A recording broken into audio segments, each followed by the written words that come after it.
গোলাঘাটৰ এজন প্ৰতিভাৱান মুখা শিল্পী। শংকৰী সংস্কৃতিৰ এক অনবদ্য অৱদান হৈছে মুখা শিল্প।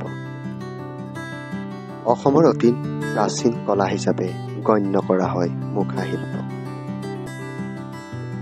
মহাপুৰুষ শ্ৰীমন্ত শংকৰদেৱৰ হাততেই 1468 খ্ৰীষ্টাব্দত প্ৰথমবাৰৰ বাবে মুখা তেখেতৰ ভাওনা চিহ্ন যাত্ৰাত ব্যৱহাৰ কৰিছিল।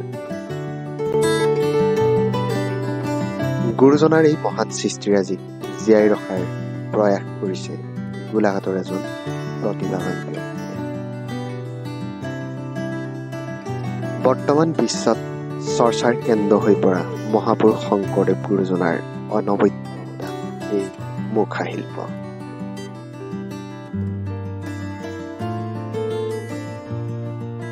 মুখা শিল্পৰ ঐতিহ্য আৰু পৰম্পৰা অক্ষুণ্ণ ৰখাত ব্যস্ত হৈ পৰিছে গোলাঘাট জিলাৰ ফৰকাটিং কোচগাঁৱৰ প্ৰদীপ শইকীয়াই।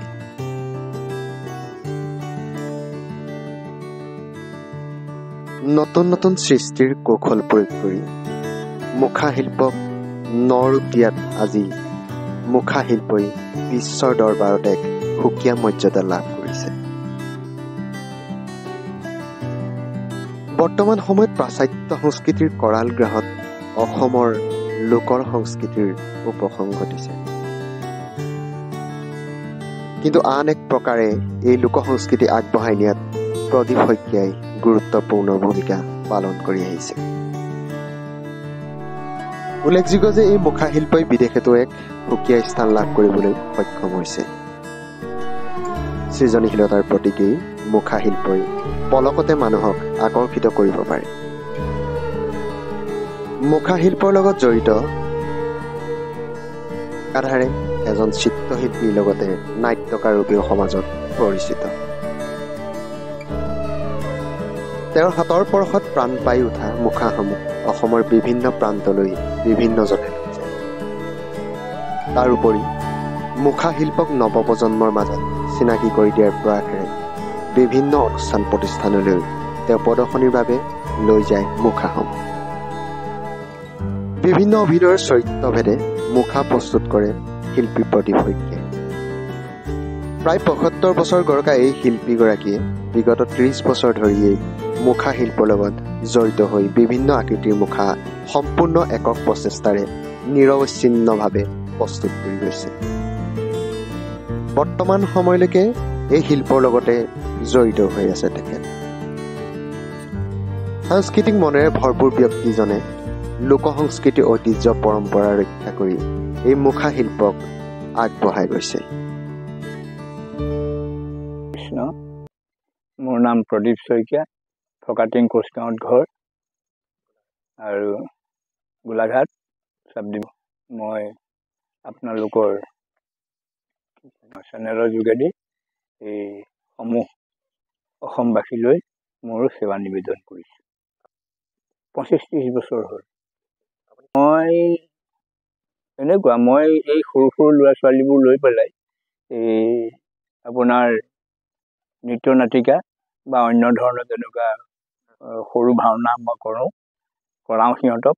আৰু তেতিয়া ইহঁতৰ মুখত ৰং বিৰং সানি মানে এই দাড়ি চাৰি লগাবলৈ দিগদাৰী হয় আৰু বস্তুটো কাৰণ তেতিয়া ৪০ চনেহে লগায়। গতিকে ইহঁতৰ দাড়ি লগাওঁতে অকণমান কষ্ট হয় কাৰণে মই সেইটো চিন্তা কৰিলোঁ এইখন মুখা লগাব লাগে। আৰু মুখা লগাই তেতিয়াই মই এই মুখা বনাইছোঁ। বনাই এই প্ৰথমতে মই কৰাইছোঁ আমাৰ গাঁৱতে এখন ভাওনা, সেই নাটক ভাগ মই লিখিছিলোঁ, প্ৰধান চৰিত্ৰ। এই তাত নৃসিংহৰ মুখাটো ময়ে বনাইছোঁ। মই এই বান্দৰৰ মুখা তেতিয়া যিটো প্ৰয়োজন হয়, এতিয়া অলপতে কৰিলোঁ তাৰ বিশ্বামিত্ৰৰ বিষ্ণু যজ্ঞ তাৰকা ৰাক্ষসী বধ নাটক, আৰু তাত এই অসুৰবোৰ মানে ৰাক্ষসবিলাকৰ মুখা বনালোঁ।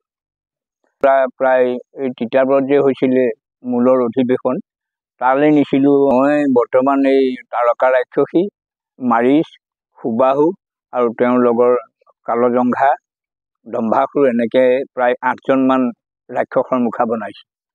আৰু এতিয়া বৰ্তমান এটা হেৰি এটা লৈছোঁ, এই সেতু বন্ধন। ৰামৰ সেতু বন্ধন। আপুনি নিৰ্মাণ কৰা মুখা কোন কোন জেগালৈ আপোনাৰ যায় বা মোৰ মুখা তিতাবৰ, যোৰহাট আৰু অন্য বাহিৰৰ জেগালৈও গৈছে। ডিব্ৰুগড়, বিশেষকৈ ডিব্ৰুগড় বিশ্ববিদ্যালয়লৈও গৈছে। তাত তেওঁলোকে এখন নাটক কৰিছিলে, তাৰ কাৰণে লৈ গৈছিলে আৰু অন্য জেগালৈও গৈছিল। আৰু এতিয়া এই বান্দৰৰ মুখা প্ৰায় 20-25খনমান মই বনাবলৈ লৈছোঁ, এটা সংকল্প, আৰু এখন তাৰ নাটিকা বনাই আছোঁ। সেই নাটিকাখনৰ কাৰণে প্ৰায় 20-25খনমান মই এই বান্দৰৰ মুখা এতিয়া 8খনমান হৈছে, আৰু 12খন পাৰোঁ, কেইখন পাৰোঁ বনাবলৈ চেষ্টা কৰি আছোঁ। অনন্ত সজ্জাৰো বস্তু মই বনাওঁ, সেয়া অনন্ত সজ্জাৰ বস্তু আছে। লগতে আপুনি মই ছবিও আঁকো। মই ছবি আঁকো এনেই মহান মনীষীসকলৰ ছবি আঁকো। এই লক্ষীনাথ বেজবৰুৱা, পদ্মনাথ গোহাঁইবৰুৱা, জ্যোতিপ্ৰসাদ আগৰৱালা, বিষ্ণু ৰাভা, এনেকৈ সেইবোৰো আঁকিছোঁ। আৰু তাৰ লগে লগে প্ৰাকৃতিক দৃশ্যও আঁকো। মোৰ এতিয়া বয়স প্ৰায় 75।